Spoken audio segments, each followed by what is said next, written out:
There's lights that burn so brightly, in the northeast sky they shine, from the place that Geordies worship, where legends wear number 9. You can travel right round the world, even meet the Pope in Rome, but nothing beats the feeling of when you come back here to home. No matter how life changes, we'll never be far apart. The northeast always home, and it's always in your heart. Take me home to the banks of the River Tyne. Take me home to the place that I call mine.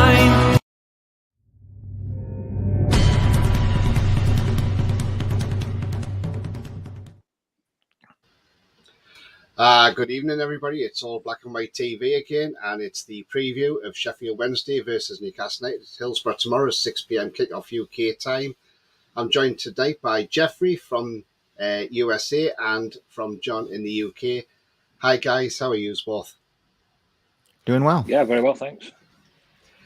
Oh, lovely. Just before I kick on to the show, I mean, this morning, some sad news came through this morning, and today we lost another legend of football, Gianluca Vialli, at the age of 58. Sadly passed away with his battle of pancreatic cancer. Our thoughts and wishes go to everybody connected with Gianluca, and this is just 2 days after the passing of obviously West Ham's David Gold, and I'm sure we all send our thoughts to Chelsea and every club he's played for, and his family as well. And another legend gone too soon in my eyes. So I just thought I'd put that out there, guys. I'll just go into some comments first of all. Good evening, says Davey. Good evening, Davey. Hope you're well. Pete, that pick last night, laughing at, Liverpool's midfield. Alan says, evening, Tony. Evening, Alan. Feel free to come my shop. Says, Pete, I will do. All right, Pete. Yeah. I mean, guys in the chat, if you've got anything you want to ask the two Sheffield Wednesday fans, then ask them away. I'm sure they'll be able to answer any questions that you give them, as long as it's nothing too hard and too challenging.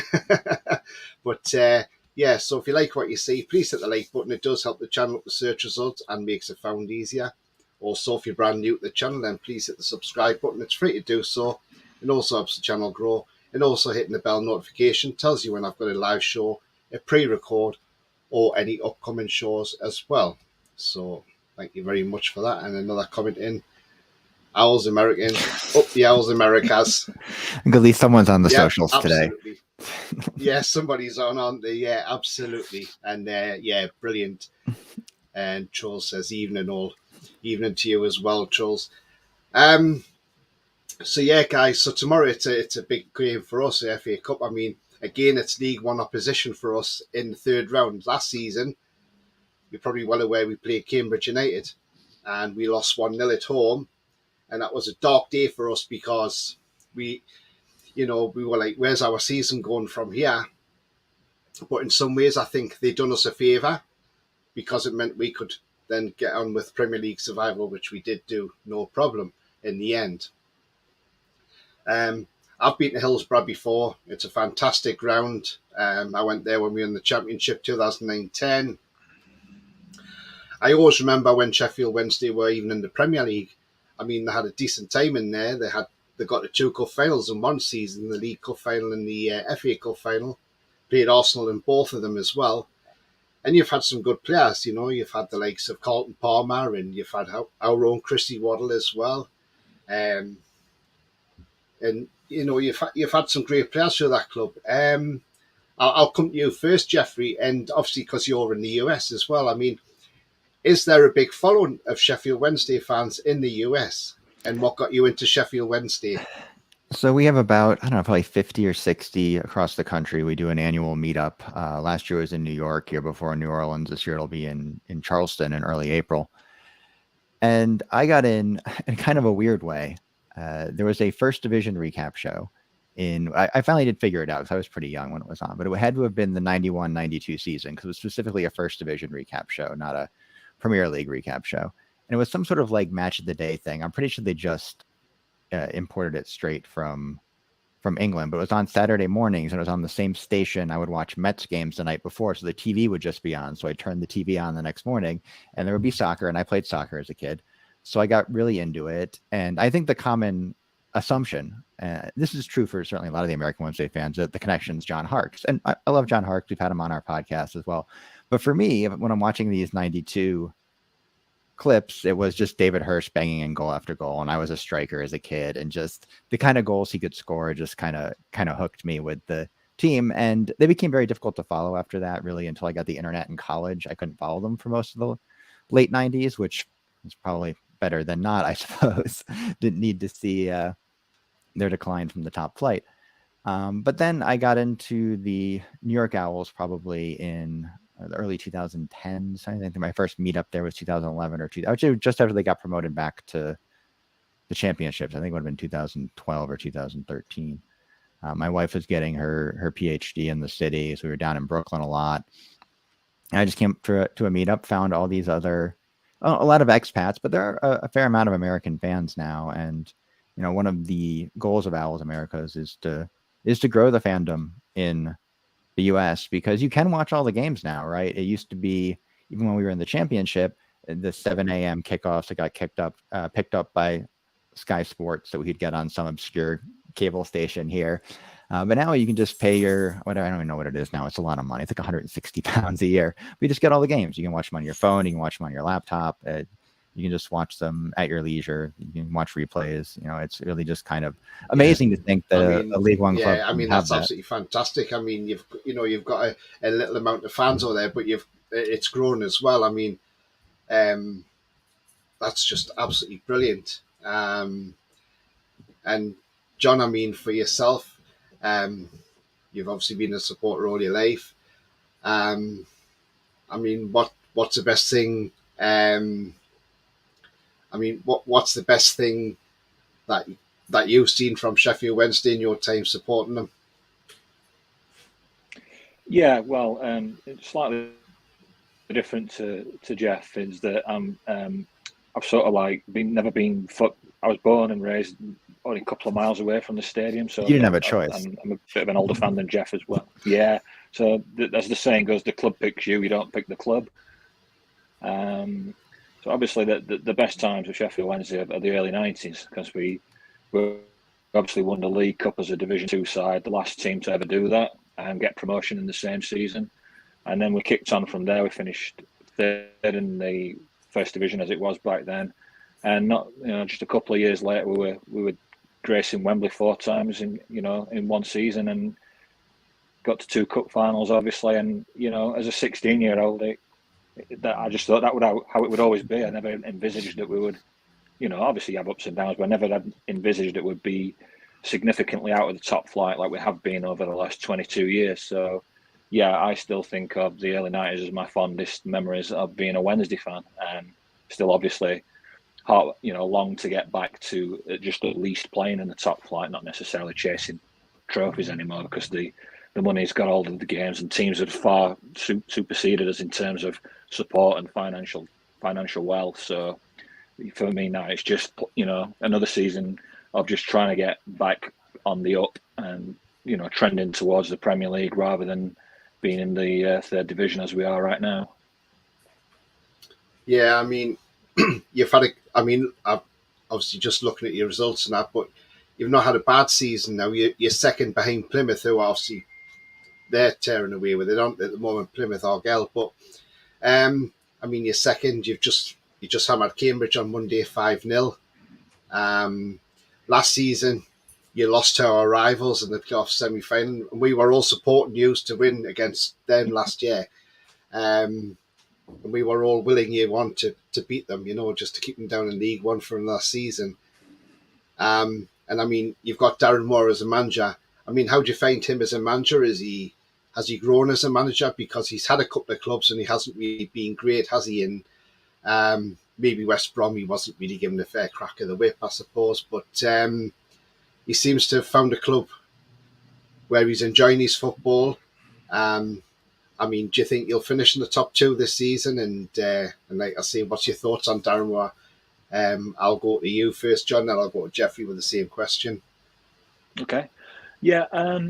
I mean, we've just, as you rightly say, we just had a good result against Cambridge, and we've now sort of pushed ourselves into the top two.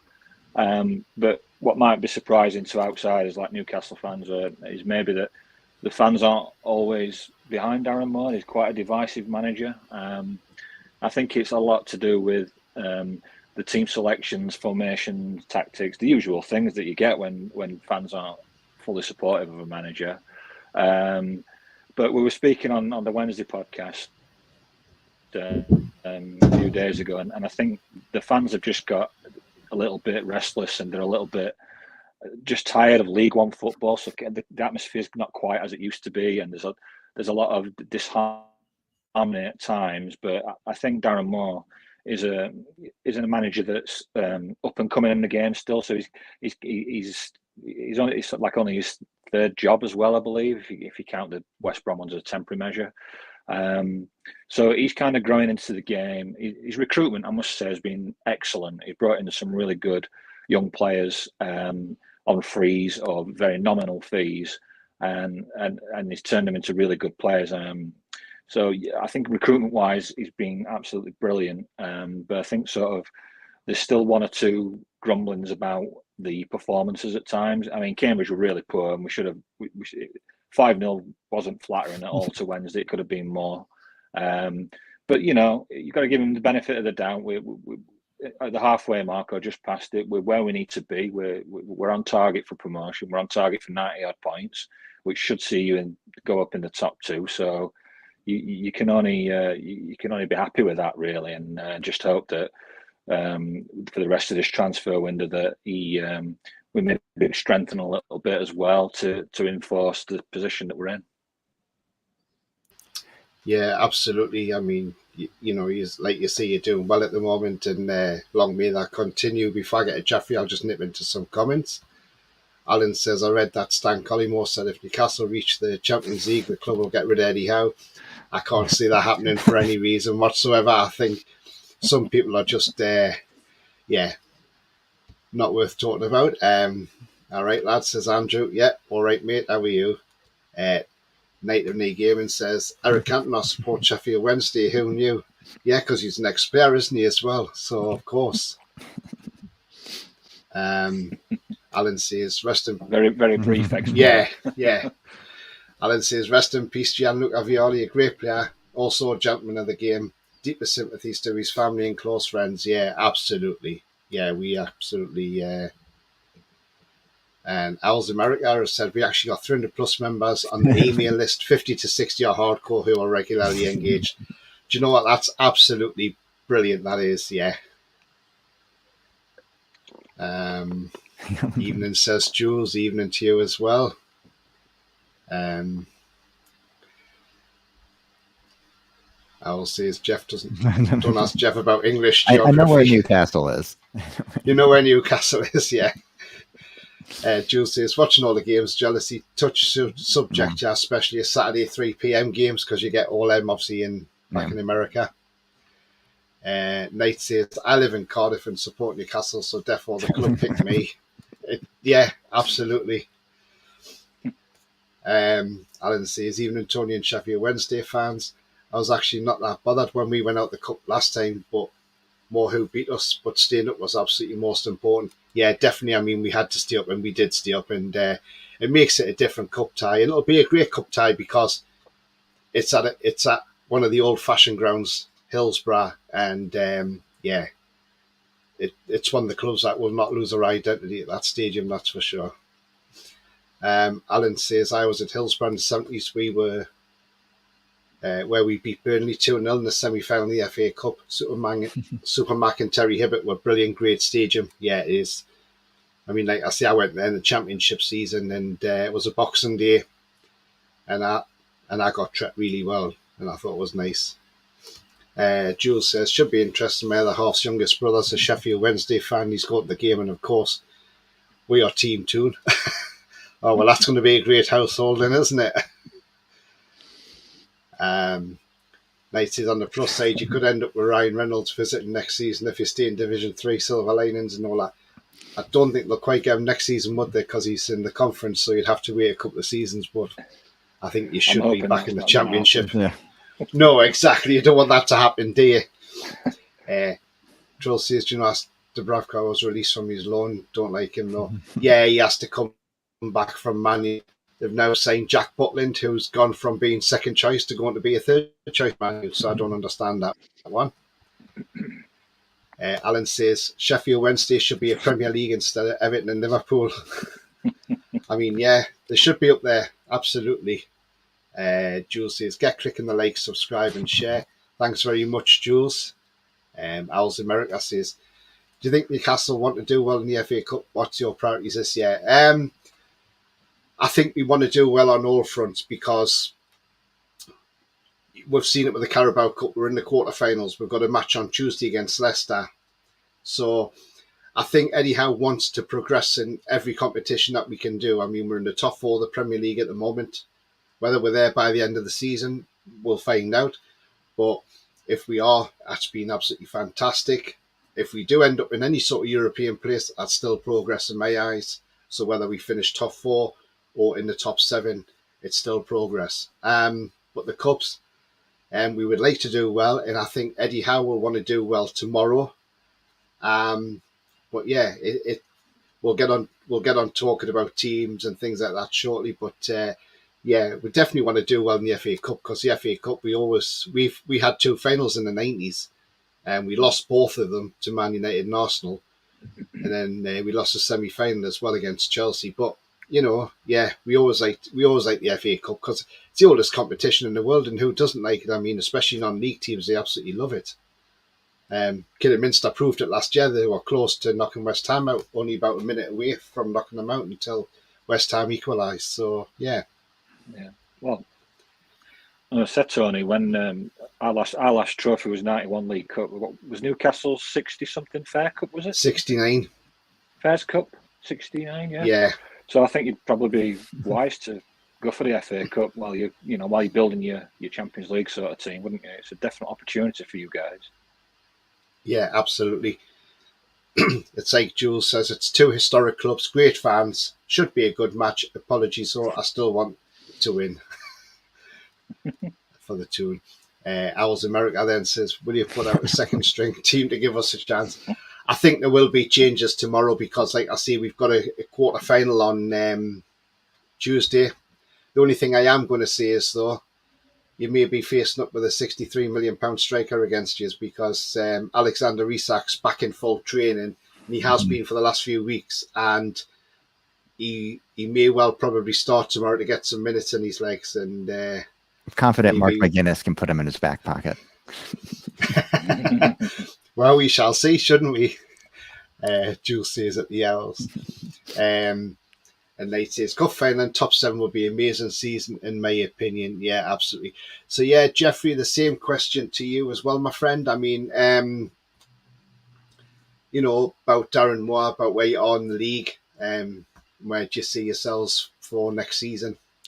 Yeah, I think Darren Moore in some ways is a victim of his own recruitment, right? It's been so good, as John said, that the expectations are they would just walk the league. And they're unbeaten in 18 straight matches now. That does include a quote-unquote draw with Southampton in the League Cup where they went on penalties.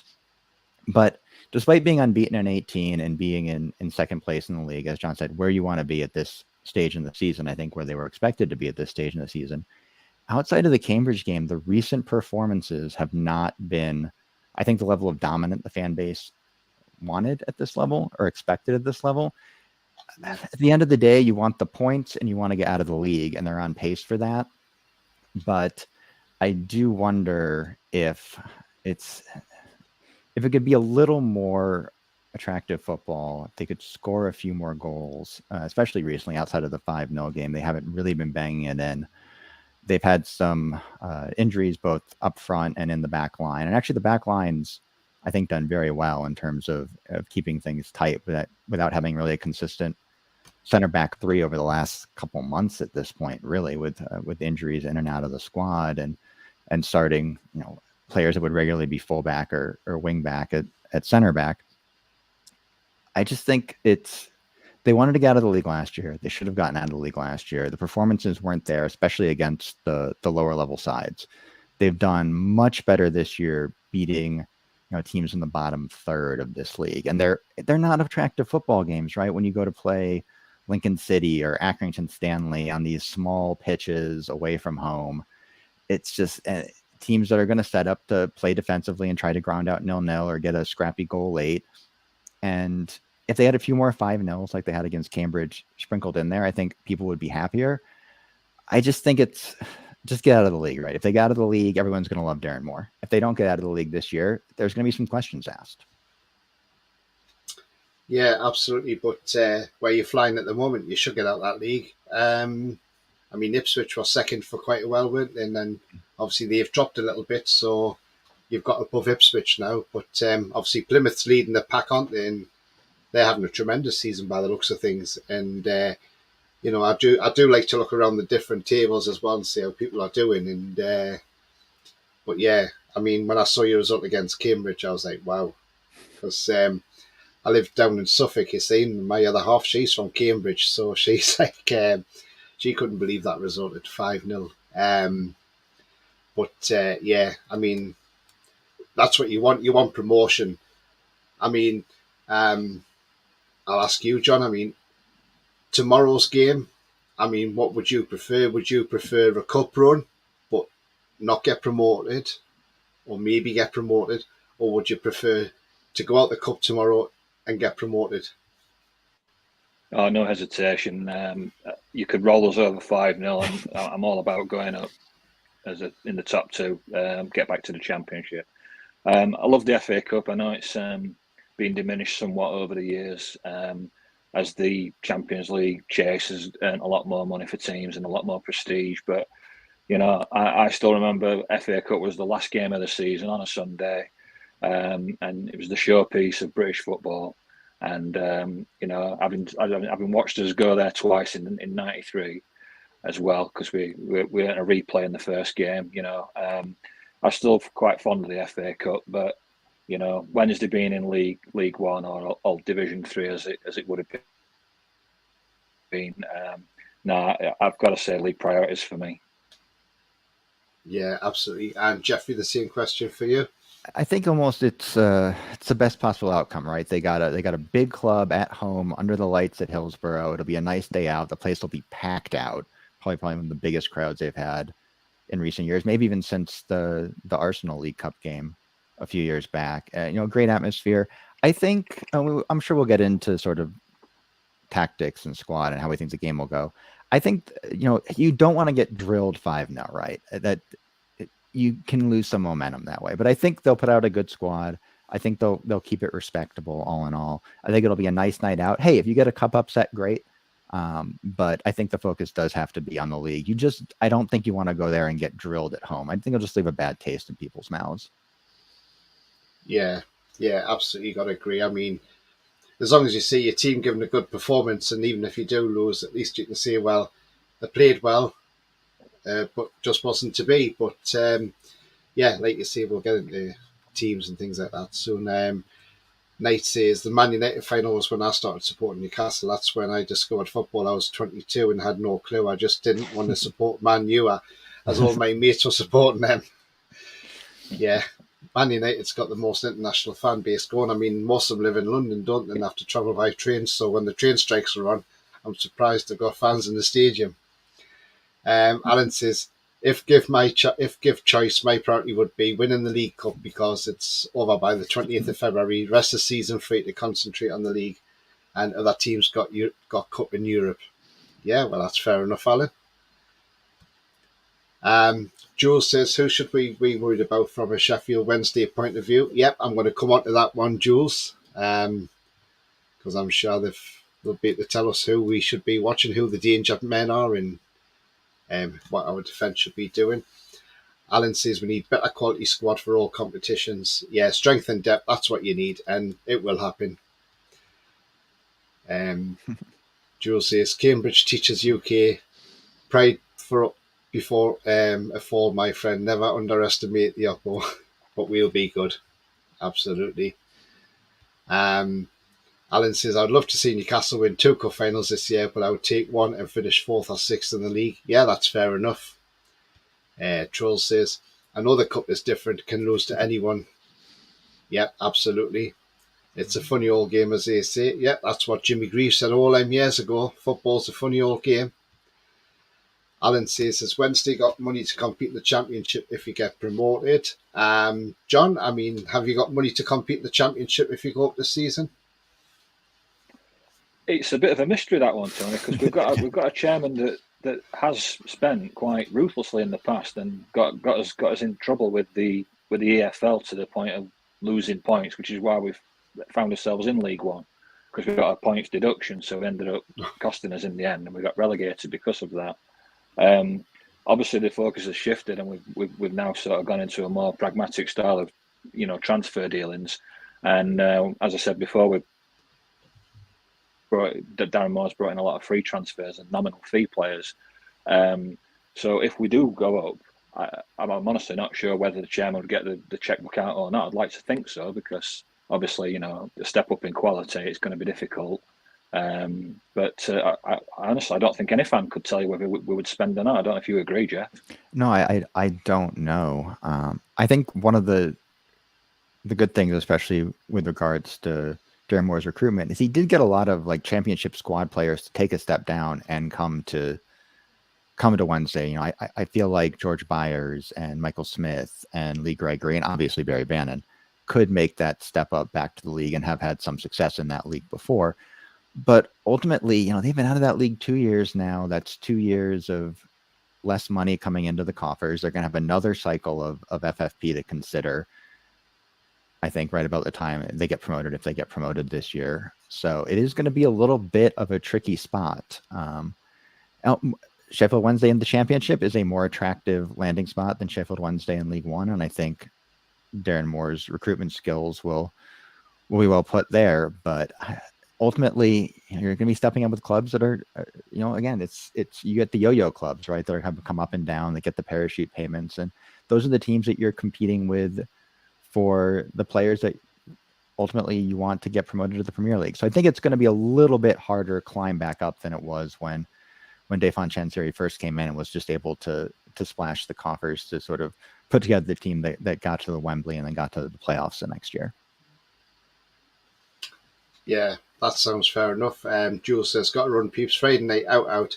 Take care, all. Thanks for coming on, Jeffrey and John, and take care, Tony. Thanks, Jules. Yeah, thank you very much indeed. Alan says, I hope Isak gets some game time tomorrow. Yeah, I'm sure he will. But yeah, I just want to go back to one of the comments we had further back. So who's the players that I'll come to you, Jeffrey. I mean, what players should we look out for? Who are the danger men tomorrow, in your opinion? And I'll ask John the same question. And why are these players dangerous?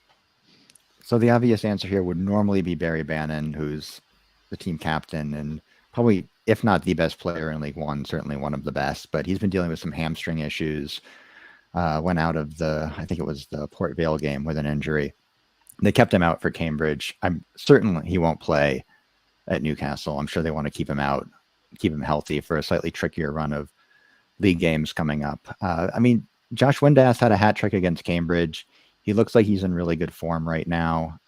I think he offers them a little bit more directness in attack. He's going to be the player that maybe is making those runs down the channel off the last man when Wednesday can transition, because I expect they're going to set up fairly defensively, and he's going to look get those long balls maybe from Marvin Johnson or Liam Palmer on the wings or George Byers down the middle. So if they are going to sneak a goal somewhere, I think it's going to be on the counter. I think it's going to be a long ball over the top to Josh Windass is my prediction there. Yeah, and John, for you, who are the danger men for us to look out for?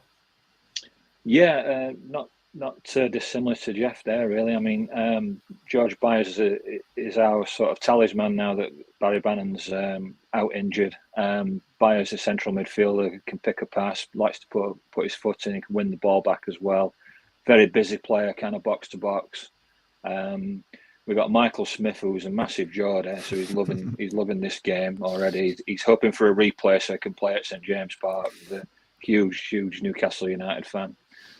He's our main striker. He's scored, I think he's scored 12 league goals this season. So I think he's got something like 4 in his last 2 or something like that. So Smith's a 6'4" big target man. Shearer's his hero. He's kind of a danger man for us. But then similarly, like we said before, the guy at the back, Mark McGuinness, he'll be the one who's going to try and mark Isaac or whoever you play up front. But sadly, that looks like it will be his last game for Wednesday, because it looks like his parent club, Cardiff City, have recalled him. So it'll be a bit of a farewell and a big blow to us, because he's been absolute rock for Wednesday. So maybe he'll be fired up for the game to give a bit of a swan song before he heads off back to Cardiff. Yeah, it's a shame that, isn't it? I mean, happens though when there's a recall clause. There's nothing you can do about it as a club, and you've just got to accept it, unfortunately. And it's, I mean, Foxy, he's very good on his South American football, and he says Sheffield Wednesday need to bring back Di Canio, Carboni, Yonk, Emerson, Tom, and Reggie Bling. I mean, there was you had some great players back in the day, didn't you? John? Oh yeah. The Italian duo were absolutely majestic, weren't they? Di Canio and Carboni. You'll remember the goal. We actually lost up at Newcastle 2-1. You beat us when we played in the orange kit, and Carboni did the little overhead kick. I don't know if you remember it, Tony. Oh yes, I do. Yeah.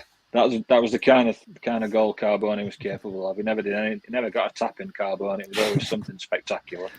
I thought you were going to say you remember the shot of them eating the giant slice of pizza. That's my main memory of Carboni and Di Canio. Yeah, very bad PR, that one. Yeah. But and obviously we all know about Di Canio. Obviously, probably more famous to non-Sheffield Wednesday fans for the push on Paul Alcock. But he was a cracking player for us as well. Di Canio scored some magnificent goals. Yeah, we did have some great players back in the day, but I think, just kind of those sides just kind of got broke up too quick. And obviously Di Canio never played for us again after that push on the ref. So, and things just didn't, work out after that. It seemed to slowly go downhill. Yeah, you go back to that Di Canio push on the ref, and at the time I found it absolutely hilarious. Probably thousands of fans did around the world. I mean, come on, look at it, right? The referee, I mean, yes, he was pushed, but the way he goes down, it was just like watching something out of a comedy sketch, It was like watching something on a sitcom on TV. It's just like, it's like watching something out of Benny Hill or something like that. It was just absolutely theatrical. I mean, do you think the ref made a lot more of that than he did? Yeah, absolutely. I mean, it was almost like something from a pantomime or something, wasn't it? It was, just laughable when you watched it. But obviously, the FA just came down, and that was, I don't know if it was a 9 or 12 game ban. And our manager at that time was a very young manager. He'd only just finished playing in his career. Danny Wilson, he used to play for Wednesday, and I think he kind of admitted himself recently that he didn't quite handle the situation like he'd have hoped to. I think he's kind of alluding to he probably would have wanted to keep Di Canio, make contact with him, put his arm around him, try and bring him back to the club. And I don't think, obviously it didn't work out that way, and he ended up moving on to West Ham, and all of a sudden he plays for a London club and is this superstar, But we knew that every week when we watched him at S6, so, but that's the way it goes, I'm afraid. Yeah. Do you remember that ones, Jeffrey, those players? So that was, obviously I've seen highlights from that era, and there's no shortage of highlight goals from either of them. But that was sort of the period where I couldn't follow the club as much as I would have liked. Yeah. Alan, one of our regulars in the chat, he says, your league position looks good. You've got a nice gap from 6th to 6th, which is 14 points. And that's regarding promotion or playoffs. So, Jeffrey, what do you think at the end of the season? Do you think you'll end up going up automatically, or is it going to be the playoff lottery again? I think they'll go up automatically. I do. From what I've seen so far, they have not been great against promotion chasing sides this year. They've been okay. They've gotten draws. You know, they probably were a little hard done to lose against Plymouth in the first match. There were some kind of questionable substitutions from Moore there, and as John said earlier, tactically he can be a little conservative, both in timing of subs and type of subs. They have a lot of attacking talent on the bench, so if they do have to chase, they're better set up for that. But sometimes he can get caught in between in terms of seeing out games, and I think that was a situation where he just he picked the wrong players at the wrong time, and they're defensively kind of fell apart after that. So they've had a run in these 18. They have not played a lot of top of the table sides. I think Derby is the best team they've played, and they got a kind of listless 0-0 draw away, which is actually a good result when they're playing Derby, in all honesty. But they're going to be tested a little bit. They've got games again. They got their return fixtures with Ipswich and Plymouth coming up. So I think that'll give us a better idea of where they're going to be sort of for the balance of the season. But they've done such a good job just getting these results. And while it has not been the most exciting or dominant football, I just think they're better than Ipswich over the balance of the season. And the gap between them and 6 is huge, but the gap between them and 4th at this point, it's really a 3-team race for 2 spots, unless Barnsley can make a real run with some of their games in hand. So I think they can outlast Ipswich. I don't know if they'll beat Plymouth or not. I don't really care. I don't care if they win the league or not. First or second means nothing to me. It'd be nice to be first, but Plymouth has just had their best, or one of their best players recalled on his loan too, and they're trying to sort that out with some. They've already been very active in the transfer window. I expect Wednesday will add, especially with McGuinness leaving. I expect they'll add on the back line. They've already been linked to a few different center back options in the window. I think they'll add a striker, and I think that will be enough to get them over the line in the end. Yeah, great answer. And John, the same with you. I mean, where do you expect to be in the playoffs or going up automatically? I really want to avoid playoffs, Tony, at all costs. We've been burnt now a few times, and it's not a nice feeling. Take you back to last season when we had the first leg up at Sunderland, and again, like we're going back to manager tactics and a bit of negativity. We didn't show anything in that first leg. I think we just hoped to bring them back to Hillsborough and do the job there. And we kind of did that a few seasons before when we had Huddersfield over 2 legs. We had a first leg away from home, very negative, with the hopes of getting back to Hillsborough and beating Huddersfield there. And we fell flat both times. So I'd rather skip the playoffs altogether. I'm not looking at hotel rooms for Wembley. I'm not doing that. I'm just hoping that we can go up top 2. As Jeff said, there are Plymouth and Ipswich are making moves in the transfer market, so they recognise the threat that we pose.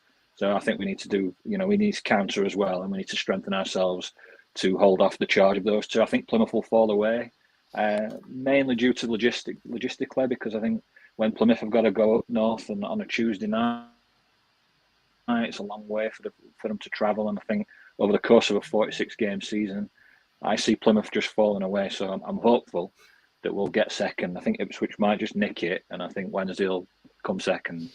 Ah, right. So you think Plymouth will fall away altogether then? Oh, well, that's because they've played so well this season, haven't they, as well? But then they got off to a great start last year. Yeah, too, even their own fans have kind of like said it, haven't they? Yeah, they always say they start brilliant up to Christmas, and then after Christmas they kind of fall away. Yeah, and I always wonder if it's a smaller squad and all the travelling that they have to do more than other sides. It might just favour us. I'm hoping so, anyway. Yeah, absolutely. I mean, like I say, we've got a lot. Well, we've got players in our team who can be quite dangerous, and we've got probably plenty of them, to be fair. I mean, this guy, he made his debut last season against Cambridge United, Kieran Trippier. He's a danger with his free kicks and his crossing. But for some reason, I don't think they're going to start him tomorrow. So I think you may be all right on that one. Another guy who probably won't be starting tomorrow will be Nick Pope between the sticks. I think he'll be rested ahead of Tuesday. I'm just surmising these players won't be playing, but who knows with Eddie Howe? He could play them. That's the thing with Eddie Howe. We just don't know. Also, this guy, I mean, he's been a rock at the back. Sven Botman. Premier League clubs are probably looking at us now thinking we should have been in for him as well. I mean, for 32 million quid, what a bargain. You see the likes of Van Dijk,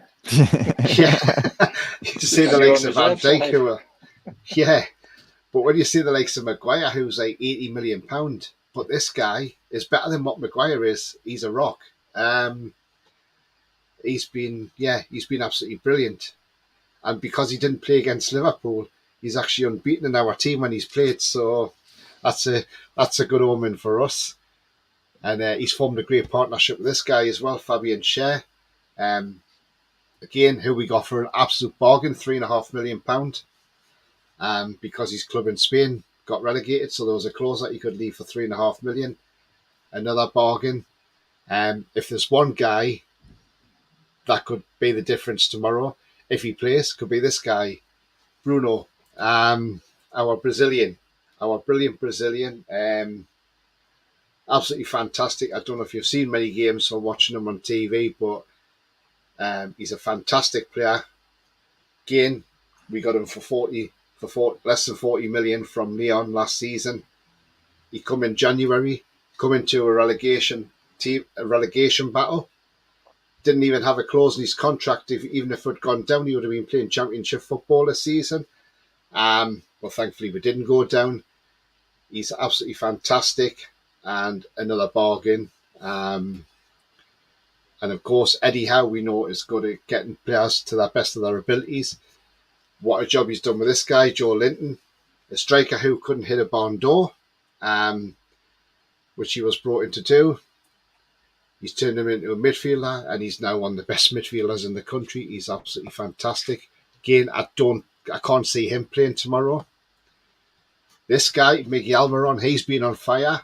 Jeffrey probably knows a bit about him with being in the States with the MLS. I mean, he had a couple of years where Steve Bruce didn't really do much with him, but Eddie Howe's come in and he's got him playing that little bit better now. And he's actually banging the goals in for us. And he looks a real player this season. We're seeing the best of Miguel Almiron because in the MLS he was absolutely fantastic. And we're starting to see that form now. Obviously, we've got Callum Wilson, but he probably won't play tomorrow. He'll probably be rested, I would imagine. You may see this guy play tomorrow, ASM, Alan St. Maximin. Your defenders will have to be on their toes with him because of his trickery. So he could cause you a few problems tomorrow. So I expect he would probably start alongside with Isak tomorrow. He'll probably start. To get some minutes in him. But if he doesn't start, he may come on as a sub. So in that case, if he doesn't start, then it'll probably be Chris Wood starting against you. You probably all know about Chris Wood anyway. And probably Jamal Lascelles will probably start as well, maybe, if we're resting a few players. But like I say, with Eddie Howe, it could be any one of these players playing tomorrow. He could totally surprise us and play a full starting 11, or he could play some fringe players who haven't had a lot of minutes this season. So it's just a case of waiting and seeing what Eddie Howe does, and we'll see the team sheet at 5 p.m. tomorrow night. But I mean, I know you look at those players and you think, gosh, it doesn't look great for Sheffield Wednesday, but then at the end of the day, it's 11v11, isn't it, John? It is, yeah. I think the one player that stuck in my mind before we came on air was Miguel Almiron and how much he's improved since Eddie Howe took over. I know when you signed him, there was big things expected and he didn't quite hit the ground running. Whether you attribute that to the way it was played or the fact that it was Steve Bruce who was in charge. But he's certainly found his feet now, and it looks like he's one of your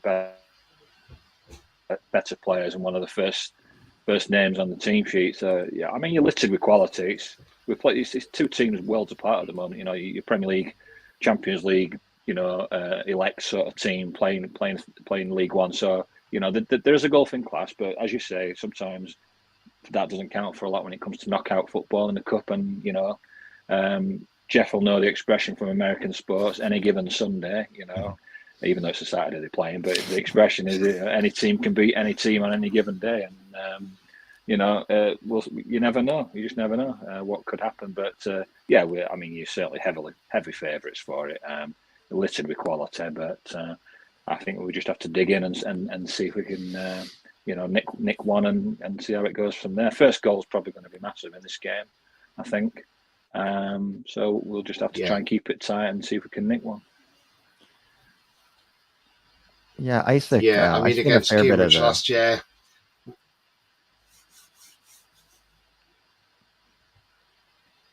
Oh, sorry there, Jeff. I was just gonna say that Isaac, if he does start or even comes off the bench, I've seen a fair bit of him playing for Sweden over the last couple of years, and he's a really tricky, dangerous striker. I mean, obviously, you're in America, so you obviously know Almiron before he came to the Premier League. I mean, what was he like in the MLS? I've looked at his stats. His stats are amazing. What was he like to watch on live on TV and things like that? Because you would have seen a lot more. That Atlanta United team was a lot of fun. They play in. They were selling out 60,000, and they play in the football stadium there, and they're selling out 60,000 a week. And that was kind of they were an expansion team. They just started up in the mid 2010s, and really, I think, grabbed that city very quickly. Won an MLS Cup, and he was a major factor there. And the quality of MLS defending at the best of times can be a little bit shaky. So I think there was always going to be an adjustment period for him going to the Premier League, and especially with a team like Newcastle. And Newcastle in that era was, maybe not going to play that kind of same expansive open football, given where they were relative to the rest of the league at that point in time. But I'm not surprised. He's always had the talent. He's probably entering it for an attacking midfielder or attacking player in general, kind of entering his prime years now in his late 20s. So I'm not surprised that he's blossomed into this. I do think, the MLS kind of gets a bad rap in some ways for the quality, being a retirement league for European stars and things like that. But they've actually developed, I think, a fairly good pipeline, especially sort of like South and Central America, of some of the good young up and coming players that we've seen be able to make the jump over to English football in recent years. Yeah, absolutely. And staying with the theme of being in the States, were you happy with the USA, how they did in the World Cup this year? I would like them to be a little more ambitious. I think the result was fine. I thought they actually played pretty well all in all, given a little bit of a tricky group. They just, outside of the mess that is their coaching situation right now, which I won't even get into, they just have never really been able to develop a goal scorer, right? They have a pretty good midfield at this point, and a pretty deep midfield at this point. They've got a lot of fun young players coming up through the system. They lack that number 9, that goal scorer that I think can really take them to the next level at the internationally. And it's just always going to come down to, they play in CONCACAF. I guess they're going to play in the Gold Cup, or not the Gold Cup, sorry, the Copa America, which I think will be good for them. But they need to get, I think, just a better level of competition somehow to really kind of a steel versus steel kind of thing to develop to that next level. They're getting more players in the Premier League, in the top 5 leagues in Europe, which also will help. But it's just going to be a process, and I don't know if there's the ambition to take that next step forward in international football. I hope I'm wrong, because I think, with the 2024 World Cup coming, or 2026 World Cup, I don't even know what year it is anymore, coming to the US, I think that could be a showcase for that team to take the next step forward. So we'll see how it goes from there. Yeah, definitely. Yeah. Alan says our players look tired after Arsenal. Yeah, they did. We did briefly touch on this, Foxy, but we couldn't ask them again because obviously you came in after they spoke about it. I'll start with you, John. Foxy says, how do the fans feel about Darren Moore doing a decent, but what's the style of play for Wednesday? Darren Moore doesn't really strike me as a type that's overly tactical, but more a good motivator. What do you feel about Foxy's comment there? And can you answer his comments from? Thanks. Yeah, it's tough to answer because his style varies quite a lot. To be fair, because he can the formation can be interchanged during games, which can seem quite strange as well. But he comes across as a very, very nice personality, a very nice man, a very good motivator. I believe he's a good motivator because he gets a lot of these players to sign, which raise an eyebrow. You wouldn't think, like Jeff said earlier on the podcast. He's convinced some championship players to drop down and play for him. So he's obviously got an infectious personality, and he does get players to buy into what his vision is.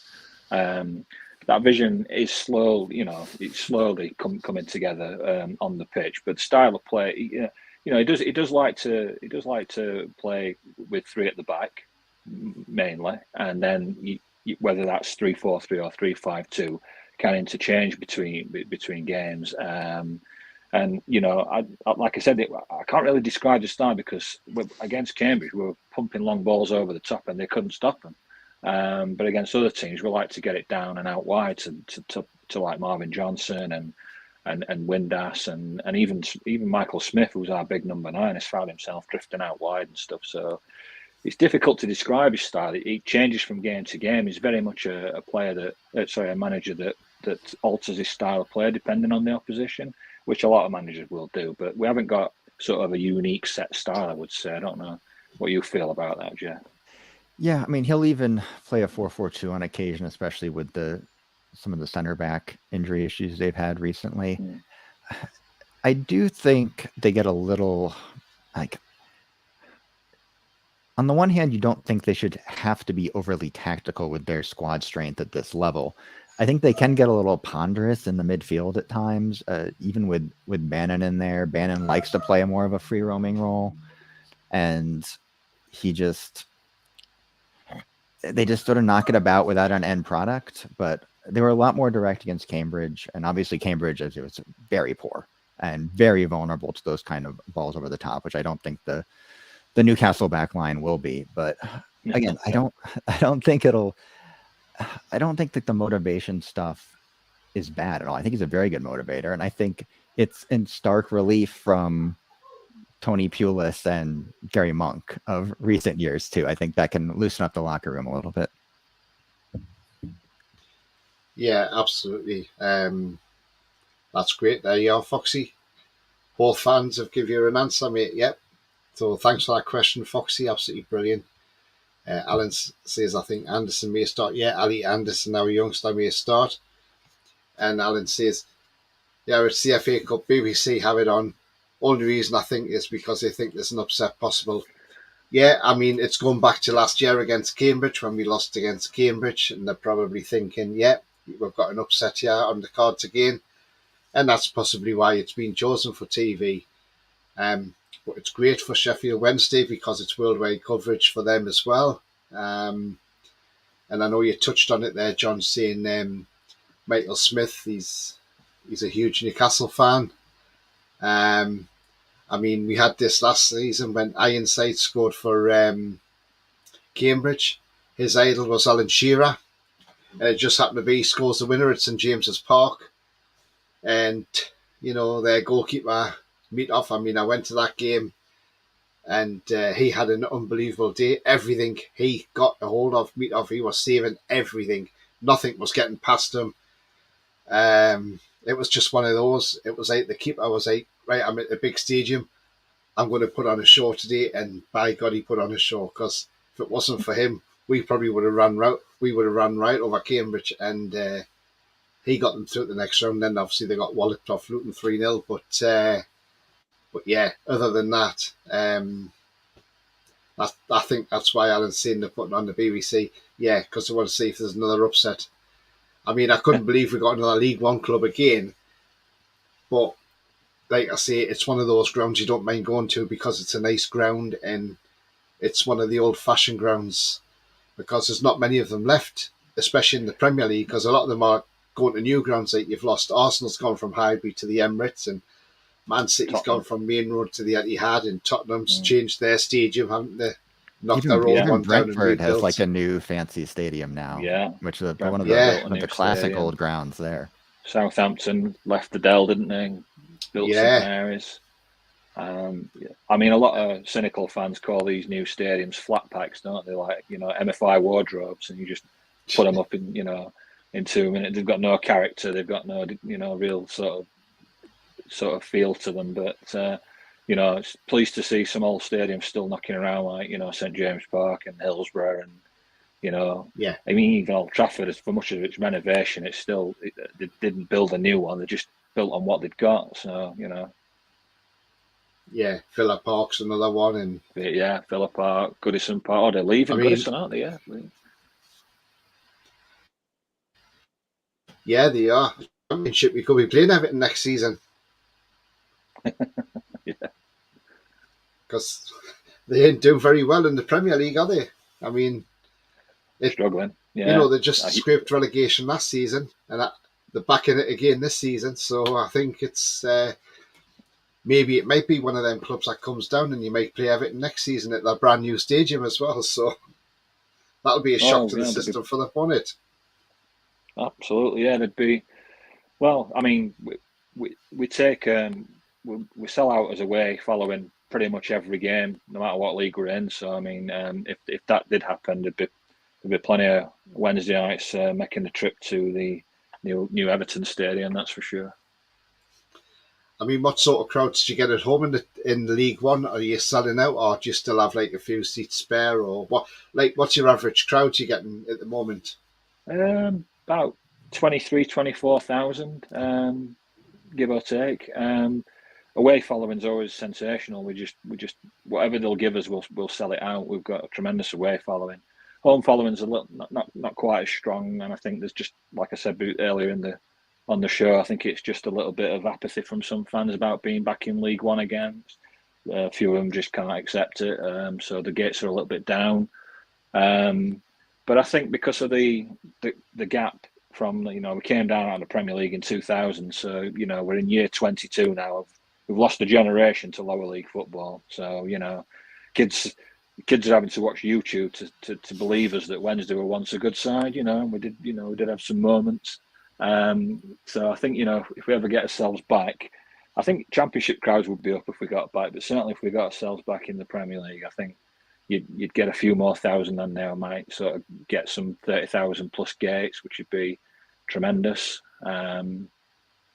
But yeah, it's just I think some fans have just got tired of League One football. That's why we're all desperate to get back to the Championship. So as fans, most fans want to believe Wednesday's a Premier League club, but they want to believe at the very least they're no worse than a Championship club, and obviously we are at this moment in time. So we're truly desperate to get back up. Yeah, I mean, do you get to many away games, John? And if you have in the League One, what's the best ground you've been to, and what's the worst ground you've been to? I don't get too many, but speaking to fellow podcasters and friends and things like that, they always enjoy going to places like Derby and Forest, because when Forest were down there, but obviously they still enjoy going to Derby. It's not too far away. They don't like going to places like the other St James, the Exeter City ground. That's apparently, it's obviously a horrible drive down, isn't it? Well over 4 hours.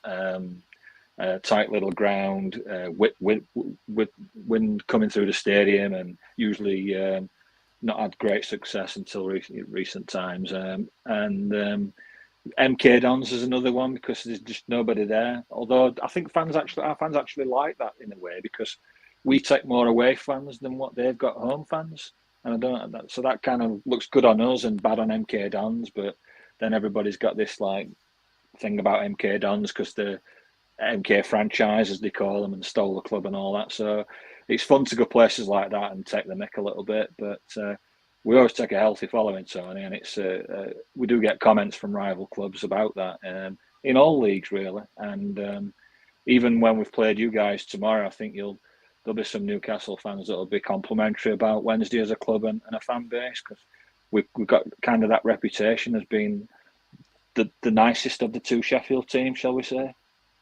Yes, yeah. I'm going to come to that one. I'm going to start with Jeffrey on this one. Alan Niddle says, to the Sheffield Wednesday lads, is there still rivalry between yourselves and Sheffield United? So I'll start with you, Jeffrey. So I have a little bit different perspective on this in a way. So in New York, when I was a member of the New York Owls, the biggest meetups we'd get in the championship were the Sheffield Wednesday Leeds games, actually. There was really not any Sheffield United support in the city. I think there was like one that was there briefly. So, but we'd pack out, 7 a.m. kickoff, because they always have to move it up because, the Sheffield Wednesday Leeds game get a little testy over there. But we'd have 45, 50 people there, and it got a little rowdy. Obviously, the 6-0 win was a huge game for us down there at the bar.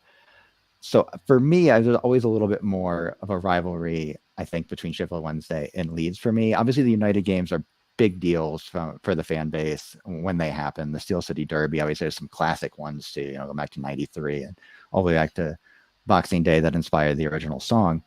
But I think it's still the case. Obviously, it's rough now because it looks like United might get promoted back to the Premier League while Wednesday is still in the championship. So it's hard to really needle them as much as you'd like, unfortunately.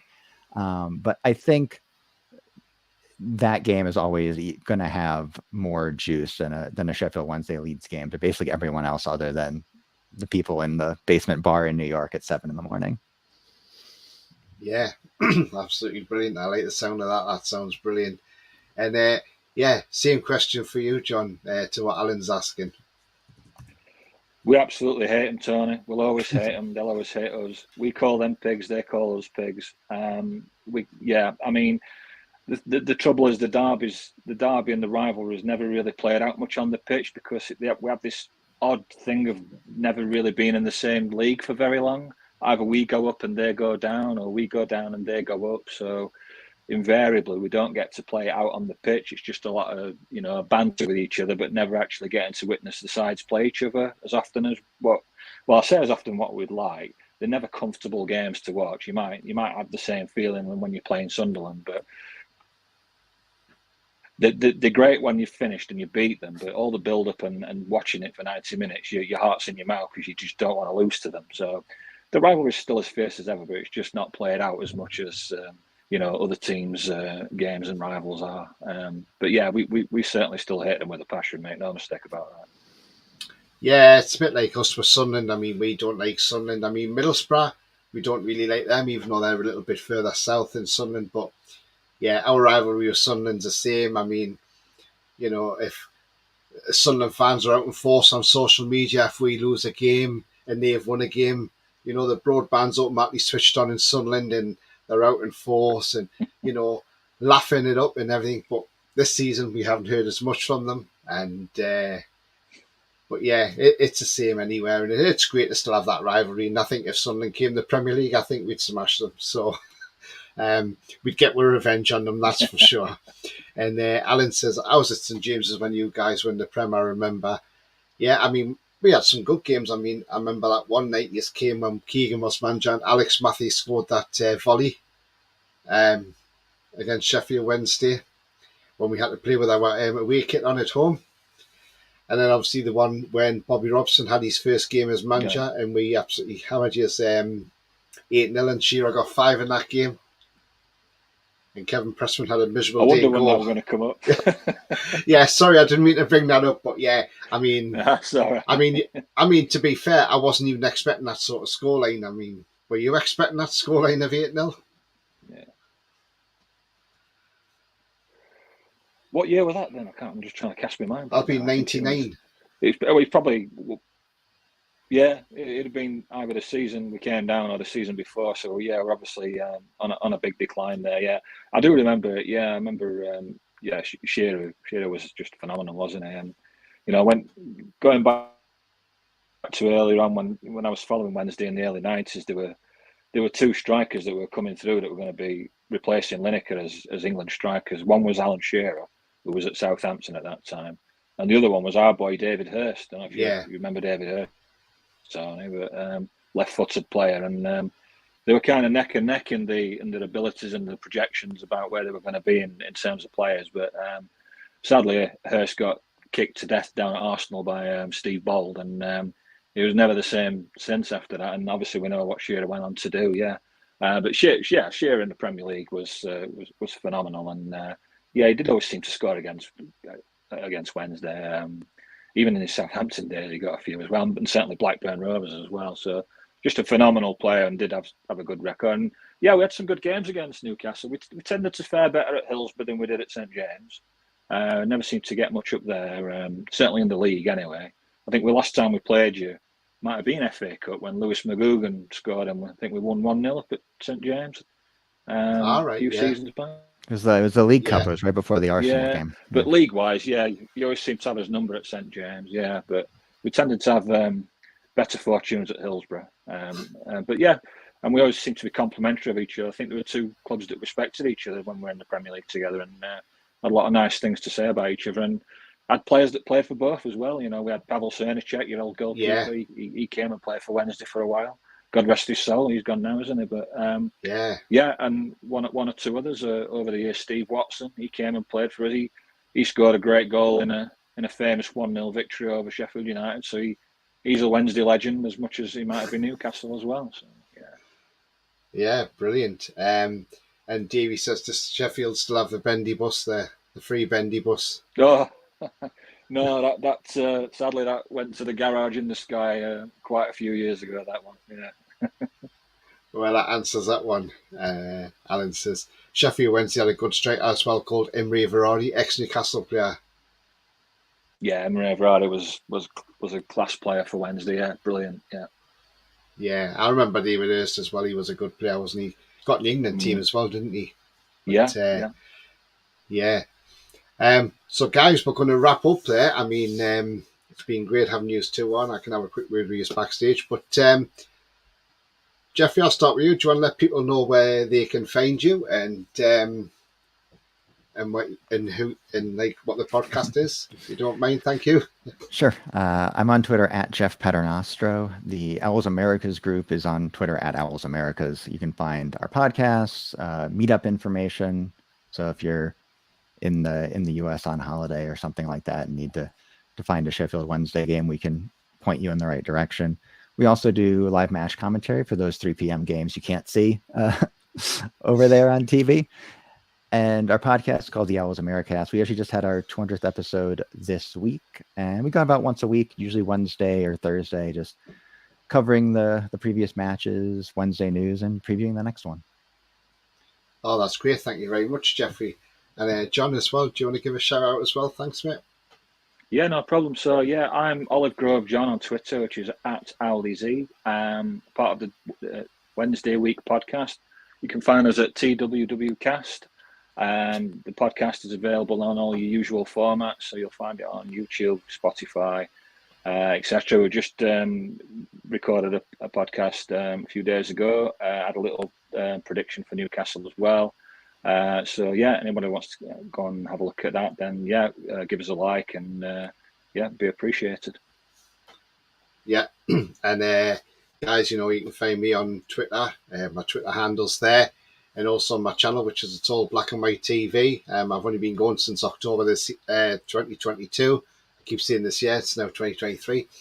I've been going over about 93 months now, and I'm at 231 subscribers, so great effort. And guys, if you like this videos and that, please like them on the way out.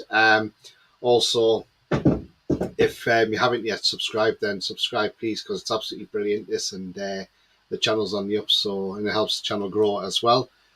And just a couple of chats there. Alan says bye, we can see them.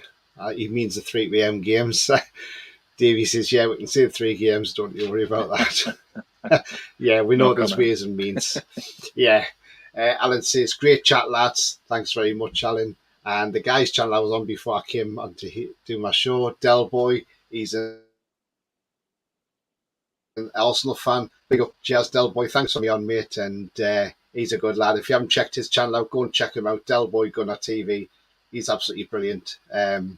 He's good crack, is Del Boy. But it's been a great show tonight, and we've learned a lot about Sheffield Wednesday, and I'm sure a lot in the chat know a lot more now.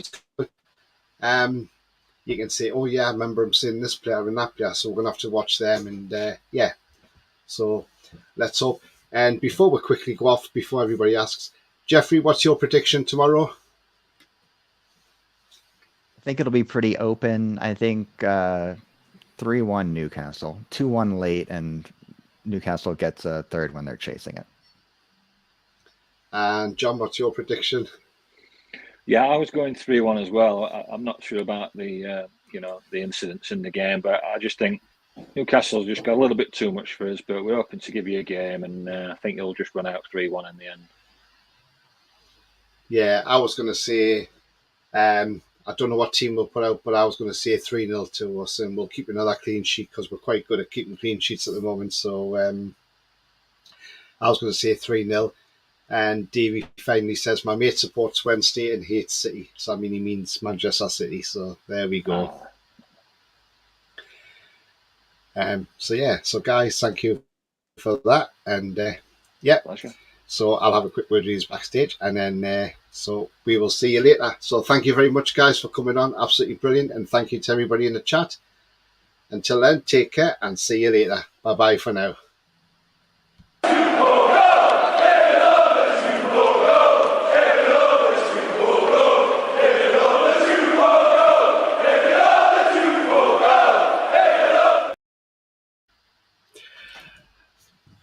Hang on, it's still alive.